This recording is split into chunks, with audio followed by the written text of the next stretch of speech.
प्रकृति हमें केवल देती है, हमारा भी कर्तव्य बनता है कि हम उसको कुछ दें। पीएम मोदी। प्रधानमंत्री नरेंद्र मोदी ने शुक्रवार को कहा कि प्रकृति हमें केवल देती है, हमारा भी कर्तव्य बनता है कि हम उसको कुछ दें। ऐसे में धरती माँ का संरक्षण और उसकी देखभाल हमारी बुनियादी जिम्मेदारी है। वर्तमान में यह जिम्मेदारी जलवायु परिवर्तन को रोकने की दिशा में हमें अपने कर्तव्यों का ध्यान कराती है। इन कर्तव्यों को हम काफी लंबे समय से नजरअंदाज करते आए हैं। उन्होंने वीडियो संदेश के माध्यम से G20 के पर्यावरण एवं जलवायु सस्टेनेबिलिटी मंत्री स्तरीय बैठक में दिए गए संबोधन के दौरान ये आह्वान किया।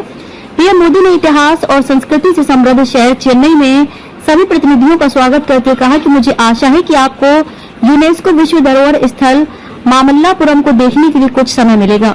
समाज के आखिरी व्यक्ति का उत्थान और विकास सुनिश्चित हो। इसी के साथ उन्होंने कहा कि क्लाइमेट एक्शन को अंत्योदय का अनुसरण करना चाहिए। इसका अर्थ है कि हमें इस बात को सुनिश्चित करना चाहिए कि समाज के आखिरी व्यक्ति का उत्थान और विकास सुनिश्चित हो। वैश्विक दक्षिण से जुड़े देशों का जलवायु परिवर्तन और पर्यावरणीय संकट से सबसे ज्यादा प्रभावित है। हमें संयुक्त राष्ट्र जलवायु कन्वेंशन और पेरिस समझौते के तहत अपनी प्रतिबद्धता को पूरा करने में तेजी लानी चाहिए।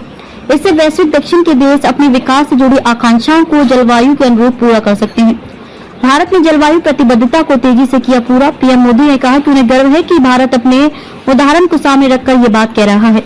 हमने अपनी जलवायु प्रतिबद्धता को तेजी से पूरा किया है। आज भारत अपनी अक्षय ऊर्जा क्षमता के आधार पर दुनिया के 5 शीर्ष देशों में है। साथ ही अमृत सरोवर के माध्यम से हम वर्षा जल संचयन का काम कर रहे हैं। इसके तहत केवल 1 साल में 63,000 जलाशयों का निर्माण हुआ है।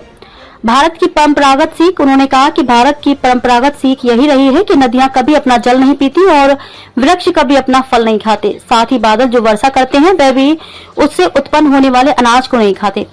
प्रकृति हमें केवल देती है, ऐसे में हमारा भी कर्तव्य बनता है कि हम उसको कुछ दें। उन्होंने कहा कि मैं एक टिकाऊ और लचीली नीली और महासागर आधारित अर्थव्यवस्था के लिए G20 के उच्च स्तरीय सिद्धांतों को अपनाने के लिए उत्सुक हूं। इस संदर्भ में मैं G20 से प्लास्टिक प्रदूषण को समाप्त करने के लिए एक प्रभावी अंतर्राष्ट्रीय कानूनी बाध्यकारी उपकरण के लिए रचनात्मक रूप से काम करने का भी आग्रह करता हूं।